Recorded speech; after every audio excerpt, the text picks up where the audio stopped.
Ini adalah bentuk portal ASN Karir yang nanti akan juga menjadi informasi kepada seluruh calon pelamar terkait dengan setiap jabatan yang akan dilamar. Misalnya terkait dengan jabatan peranata ahli komputer, misalnya peranata komputer. Apa saja sebetulnya kualifikasi yang diperlukan dalam jabatan tersebut. Kemudian apa saja nanti uraian tugas yang akan dilakukan oleh yang bersangkutan. Nah, Bapak Ibu juga kemudian bisa memasukkan atau menambahkan kalau ada persyaratan-persyaratan keahlian spesifik yang diperlukan. Misalnya yang dibutuhkan dari peranata ahli komputer misalnya adalah orang yang mengerti mengenai cyber security misalnya. Maka keahlian terkait dengan cyber security tentu perlu lebih diutamakan, even yang bersangkutan memiliki latar belakang pendidikan teknologi informasi dan komunikasi misalnya.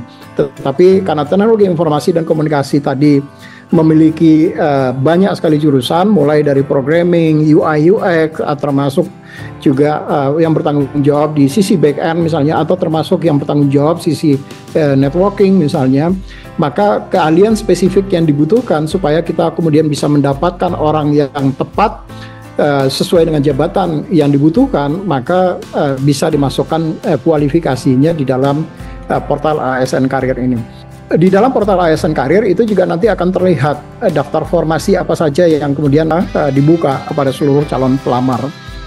Itu adalah sebagai pengantar Bapak Ibu terkait dengan kesiapan sistem yang sudah dilakukan oleh Badan Kepegawaian Negara. Sebelum kita nanti mengikuti seleksi, tentu ada beberapa persiapan yang harus dilakukan terutama oleh Bapak Ibu di panitia instansi. Kami tentu berharap Bapak Ibu sudah melakukan evaluasi atas pelaksanaan seleksi sebelumnya. Dan yang kedua, pada persiapan Bapak Ibu perlu menugaskan satu orang pegawai sebagai admin di sistem. Dan Bapak Ibu perlu betul menyusun petunjuk teknis terkait dengan seleksi administrasi dan mekanisme jawaban sanggah. Terkait dengan petunjuk teknis seleksi administrasi ini, mohon berhati-hati betul, karena setiap tahun kami selalu menemukan hal yang sama, di mana pada saat Bapak Ibu melakukan seleksi administrasi, ada orang yang seharusnya tidak eligible atau seharusnya yang bersangkutan tidak lulus seleksi administrasi, tetapi kemudian Bapak Ibu luluskan. Karena seleksi administrasi ini adalah menjadi tanggung jawab panitia instansi, maka mohon berhati-hati betul pada saat Bapak Ibu akan melakukan seleksi administrasi. Bahkan bisa juga terjadi sebaliknya, orang yang kemudian seharusnya tidak lulus seleksi administrasi, tetapi kemudian Bapak Ibu luluskan. Nah, hal-hal yang seperti ini tentu pada akhirnya akan sangat mengganggu dan akan menjadi subjek sanggahan yang disampaikan oleh calon para peserta.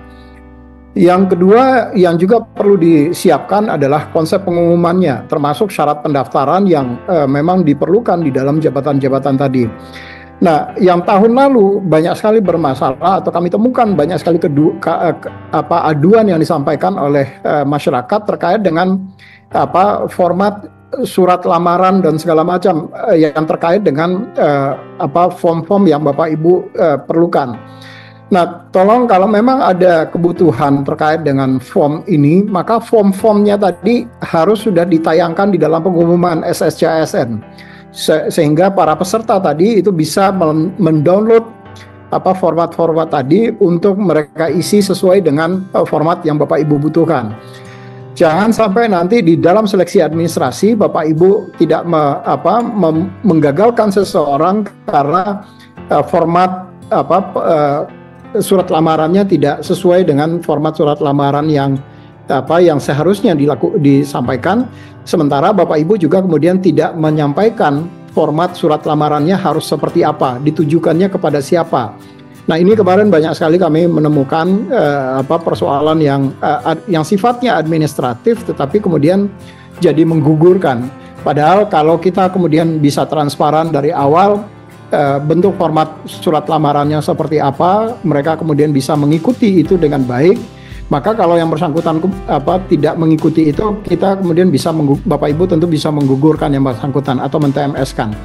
Nah, tetapi kalau formatnya kemudian tidak Bapak Ibu sampaikan di sistem, akhirnya semua orang kemudian berusaha untuk mencoba mencari tahu sendiri bagaimana format surat lamarannya, akhirnya tidak sesuai dengan ekspektasi Bapak Ibu. Nah, itu yang kemudian pada akhirnya digugurkan atau di-TMS-kan. Nah, seharusnya kalau memang itu diperlukan, maka tolong formatnya tadi itu disiapkan betul dan nanti ditayangkan di dalam di SSCASN-nya. Termasuk juga tadi sudah disampaikan oleh Ibu Sesmen maupun Pak Aba terkait dengan seleksi kompetensi bidang. Kalau memang akan ada Bapak Ibu seleksi kompetensi bidang tambahan, maka pedoman seleksi kompetensi bidang tambahan ini sudah harus disampaikan dari awal.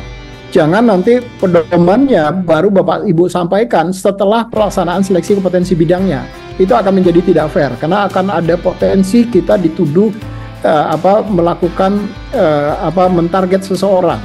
Jadi kalau memang akan ada seleksi kompetensi bidang tambahan seperti tahun lalu misalnya SKTT misalnya untuk guru, maka dari awal sudah harus diumumkan even sebelum dilakukan pendaftaran. Apa saja yang kemudian dipersyaratkan di dalam SKTT misalnya, itu harus sudah diumumkan dari awal. Jangan sampai nanti pengumumannya baru muncul setelah pendaftarannya dibuka. Hal-hal yang seperti itu akan menjadi subjek untuk sanggahan. Jadi kalau memang Bapak Ibu akan menyelenggarakan SKTT, maka SKTT-nya tadi sudah harus disampaikan sejak awal sebelum pendaftaran ini dibuka. Kalau Bapak Ibu akan melaksanakan titik lokasi mandiri, walaupun kemarin banyak sekali kami menerima surat yang tadinya sudah menyelenggarakan mandiri, tetapi tahun ini akan menyelenggarakan di titik lokasi BKN, maka tentu bagi Bapak Ibu yang akan menyelenggarakan secara mandiri, maka mohon sarana dan prasarana serta anggarannya tentu saja perlu disiapkan, termasuk penyiapan sarana dan prasarana ini juga harus sesuai dengan standar yang sudah ada di dalam peraturan PKN. Tadi kami ingin menyampaikan sedikit klarifikasi bahwa sekarang ini kan pada dasarnya proses penetapan nomor induk pegawai P3K seleksi tahun 2023 masih berlangsung. Jadi setiap bulannya terjadi penambahan jumlah pegawai kita.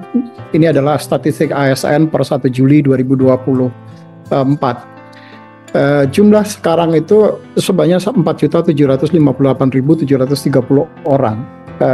Proses penetapannya belum sepenuhnya diusulkan oleh instansi, tetapi dari semua usulan yang masuk melalui layanan penetapan NIP di SIASN sampai dengan per 1 Juli sudah 4.758.730 orang. Yang terdiri dari 77% itu adalah pegawai negeri sipil dan 23% adalah pegawai pemerintah dengan perjanjian kerja. Dengan komposisi antar wilayah itu sebanyak 78% adalah pegawai daerah sebanyak 3.725.730 orang dan instansi pusat sebanyak 1.033.000 orang.